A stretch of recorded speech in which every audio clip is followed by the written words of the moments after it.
و عمر تو ادامت خواهم ای دوست، زی هستیت کرامت خواهم ای دوست. و دشمن هم که می خواهم سلامت، و تو بیش از سلامت خواهم ای دوست. طبیب حال دلم دید و گفت دردی بخیر،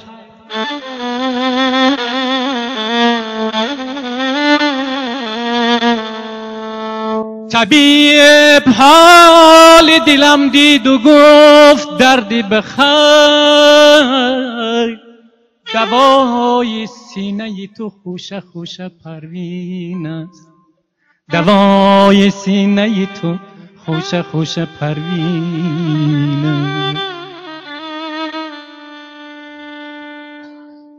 بیا تا جان به جان پیوند باشیم، نماز عشق را الحمد باشیم.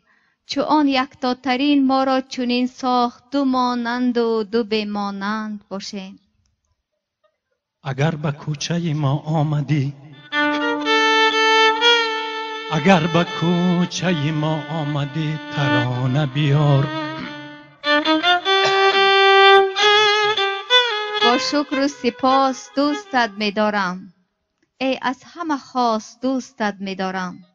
گر خلق بپرسد سبب عشقت چیست، به هیچ اساس دوستت می دارم.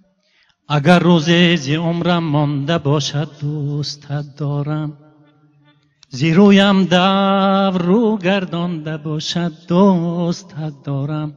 اگر یک لحظه یک امید پیوستن حضور واپسینم خوانده باشد دوستت دارم. اگر استاد درس عشق بعدی بی‌براری ها مرا از مکتب خود رانده باشد دوستت دارم. اگر همچون کتاب آذرخش ناتمام محبت نامم ناخوانده باشد دوستت دارم.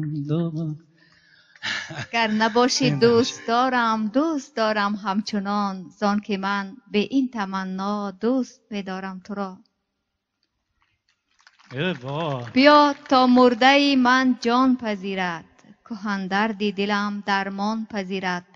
ندارد کار دنیا هیچ پایان، ولیکن کار دل پایان پذیرد. اگر تیرم به سر بارد تو را من دوست می دارم، اگر چرخم بیازارد تو را من دوست می دارم. تو یک تای من ای گل، تمنای من ای گل. اگر چرخم بیازارد تو را من شما را دوست می دارم. همین تو را گفتنتان واقعا شما را هم هست.